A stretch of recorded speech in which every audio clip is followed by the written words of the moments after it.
Prevenir os incêndios é tão importante quanto saber apagá-los ou até mesmo como agir quando esses acidentes ocorrem. Os inícios de incêndios podem deixar de se transformar em tragédias se forem evitados e controlados de forma segura e tranquila e por pessoas que sejam devidamente treinadas.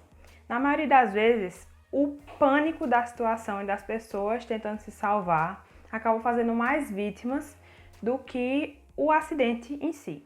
Segundo o Corpo de Bombeiros, o correto, inclusive, é que todos os trabalhadores ou usuários de edificações possam colocar em prática todas as normas que são estabelecidas através de simulações de incêndio. Nessas simulações, contribui-se tanto para a prevenção como para a segurança de todas aquelas pessoas. Que qualquer instalação predial deve funcionar conforme as condições que são estabelecidas por lei, que são, por exemplo, a presença de extintores de incêndio, de mangueiras, de escadas com corrimão, saídas sinalizadas, entre outras. E entre esses equipamentos, o mais utilizado no combate do incêndio é o extintor. Verificar o rótulo, a classe correta irá ser utilizada ou a classe a não ser utilizada. Verificar o manômetro, retirar a mangueira, retirar o pino de segurança rompendo o lacre, fazer o teste de gatilho, verificar a direção do vento se for em local aberto e partir para o combate.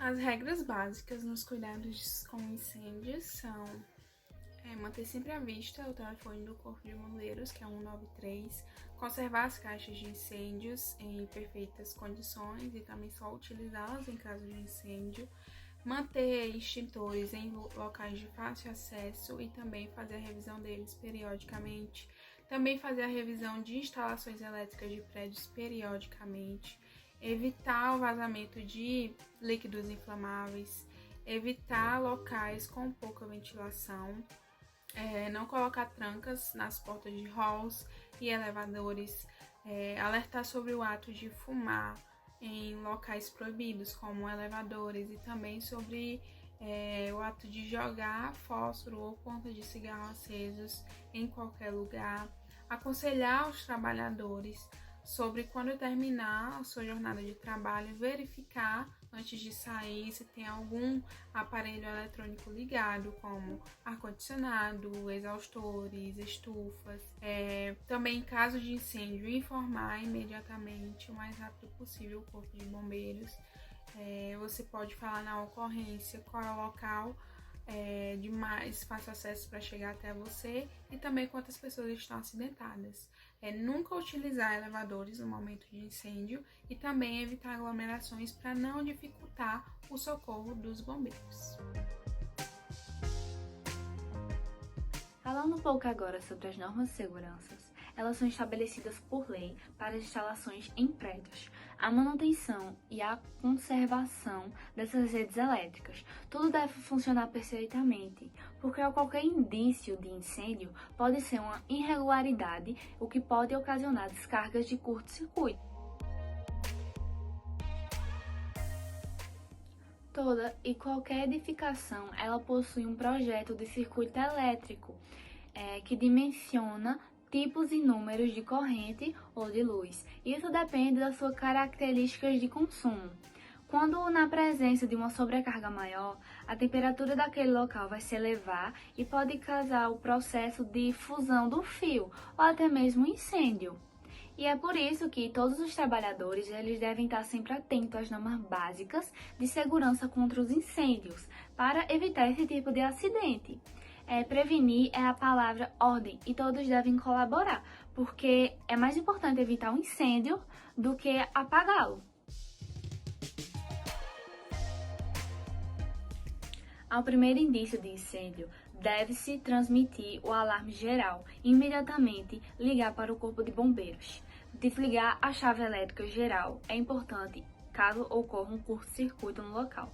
Se puder também impedir a propagação do fogo em estado inicial, hipótese com a utilização de equipamentos que tenha no edifício. Caso não seja possível, evacue o local imediatamente pelas escadas. Nunca pegue o elevador. Caso não seja possível, continue no pavimento que você está e espere a chegada do Corpo de Bombeiros.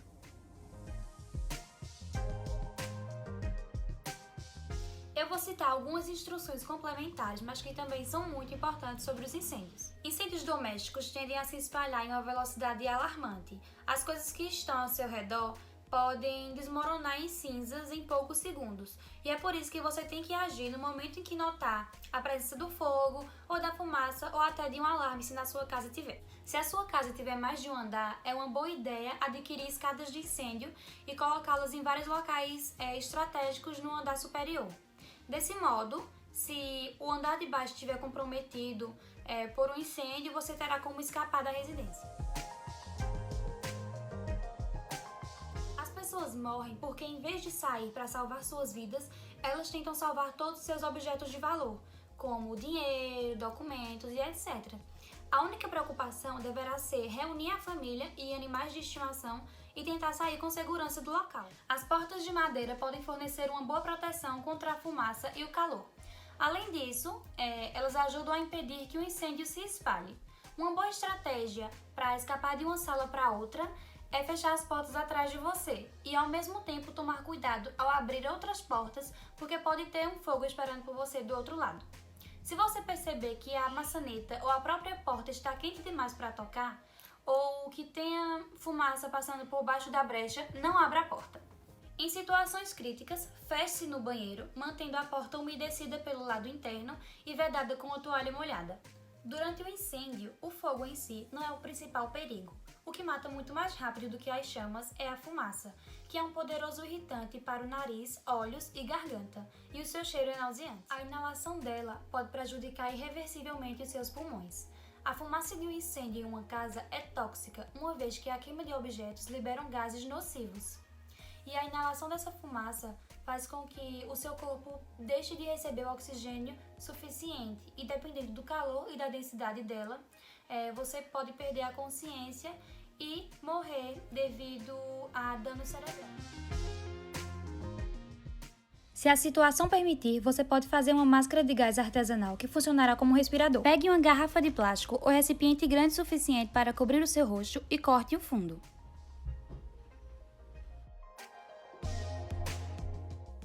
Faça uma abertura em forma de U para a sua cabeça em um dos lados. Não faça grande demais, a máscara não vai encaixar bem e a fumaça vai entrar em seus olhos e nariz.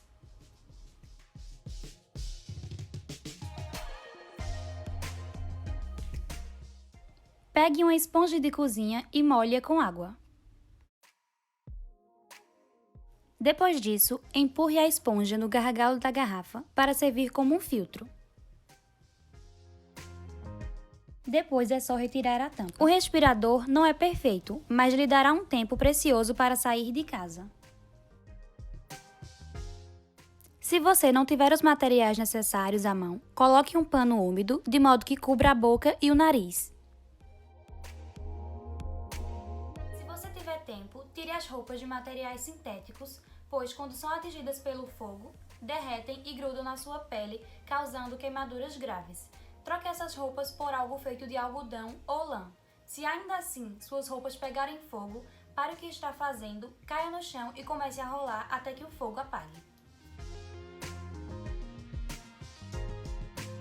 Se você está preso e tem que esperar pelos bombeiros, vá para uma sala mais longe possível do fogo e da fumaça que não tenha sido atingido ainda. Use panos, toalhas, fitas para fechar todas as brechas ao redor da porta. Você também pode tentar ir a uma janela e colocar um pano branco, pode ser uma toalha ou um lençol, e isso vai indicar sua localização para os socorristas. As queimaduras são consideradas um importante problema público de saúde no Brasil, porque além dos problemas físicos que podem levar o paciente a óbito, elas também causam danos que são de ordem social e psicológica. Avalia-se que no Brasil, cerca de 1 milhão de pessoas sofrem incidentes com queimaduras por ano e 100 mil procuram atendimento hospitalar e destes 100 mil, 2.500 acabam indo a óbito direta ou indiretamente por causa das lesões causadas pelas queimaduras.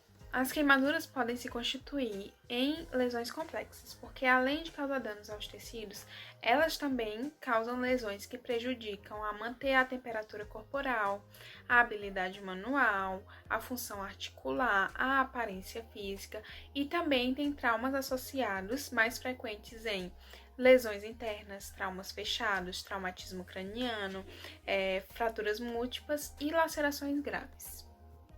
Os avanços na saúde, no tratamento de queimados, têm levado mais qualidade de vida para as vítimas de queimaduras, mas ainda tem um obstáculo a ser superado, que são as infecções, porque as infecções são as mais frequentes e graves complicações no paciente queimado. A gravidade de uma queimadura é determinada pelos seguintes fatores: profundidade da queimadura, porcentagem queimada do corpo, gravidade da lesão, complicações associadas como condições físicas ou mentais pré-existentes e idade da vítima. As queimaduras são classificadas de acordo com o grau de lesão causada à pele e aos tecidos subjacentes. A queimadura de primeiro grau, ela é somente na camada externa da pele, que é a epiderme, e ela é caracterizada por dor e vermelhidão.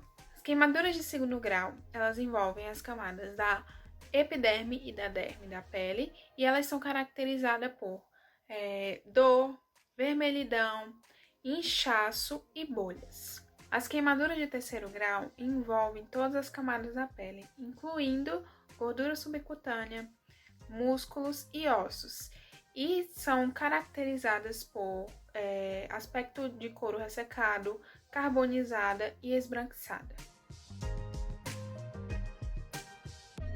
Em relação à profundidade das queimaduras, temos alguns exemplos. A queimadura por líquidos quentes, que se a vítima for um adolescente ou um adulto, provavelmente no máximo será de uma espessura parcial, porque só vai afetar a camada externa da pele, por causa dessas queimaduras se dissiparem rapidamente. Mas caso seja numa criança ou num idoso, provavelmente atingirá uma profundidade maior na pele. Temos também a queimadura térmica, que pode ser chamas, que geralmente elas são parciais ou totais. Um exemplo poderíamos dizer a graxa quente, que ela é produzida em espessura total, porque ela vai esfriando lentamente e é muito difícil de removê-la. Então, a partir que está esfriando, ela pode causar danos extensos antes mesmo de removê-la. Temos também as queimaduras causadas por eletricidade ou produtos químicos, que quase sempre são queimaduras críticas, por possuir um extenso dano que não é observado, provavelmente por uma lesão externa. E muitas dessas queimaduras, as vítimas, elas vão ter que ser hospitalizadas para os médicos poderem ficar observando os seus sinais vitais e a função dos seus principais órgãos. Há 2 métodos para se calcular rapidamente a porcentagem do corpo que sofreu queimadura: a regra do 9 e o método da superfície palmar. A regra do 9, como está na imagem, ela vai dividir o corpo em regiões. A cabeça e o pescoço, eles vão equivaler a 9%, a parte posterior do tronco a 18% e a parte anterior do tronco também a 18%. Cada membro superior será 9% e cada membro inferior será de 18% e a genitália externa será de 1%. Já nos bebês, a cabeça e o pescoço vão representar os 18% da superfície corporal e cada membro vai equivaler a 14%.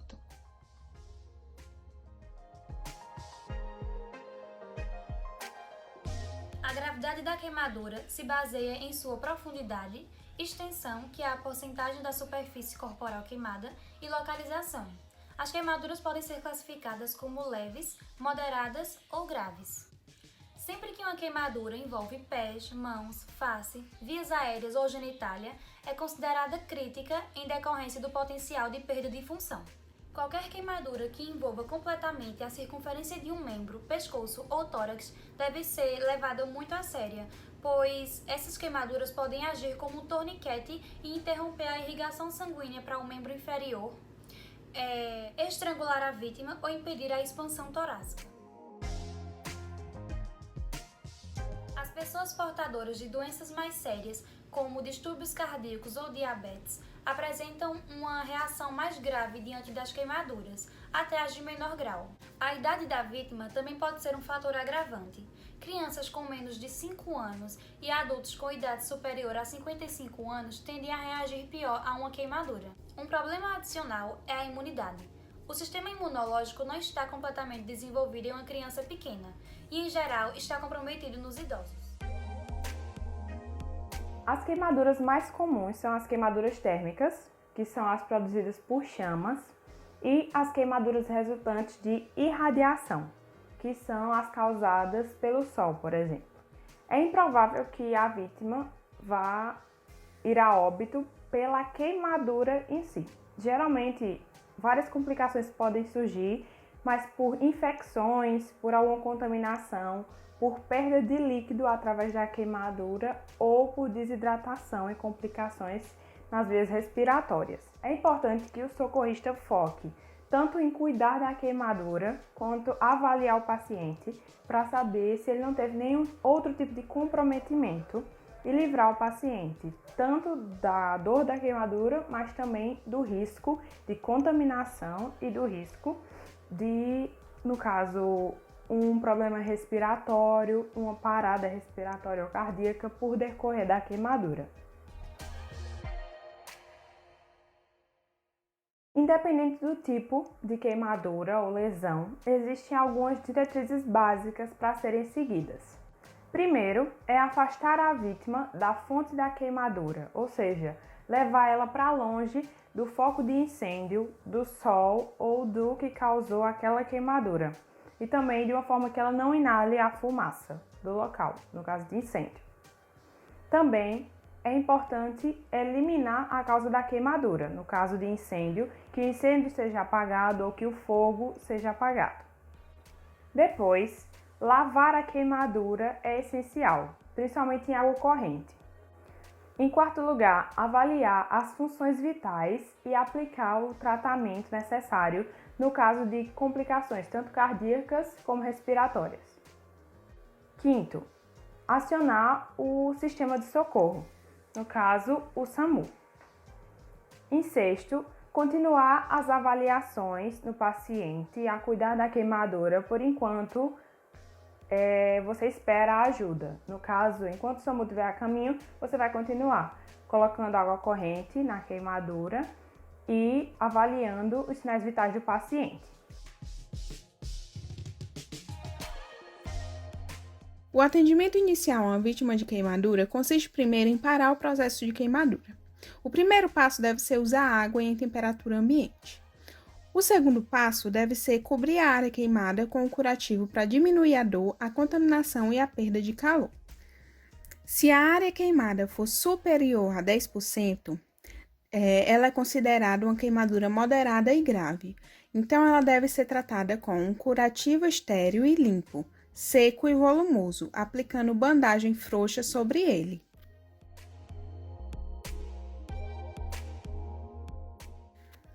Nos pés, separe os dedos queimados com gaze esterilizada. Nas mãos, separe os dedos queimados com gaze esterilizada.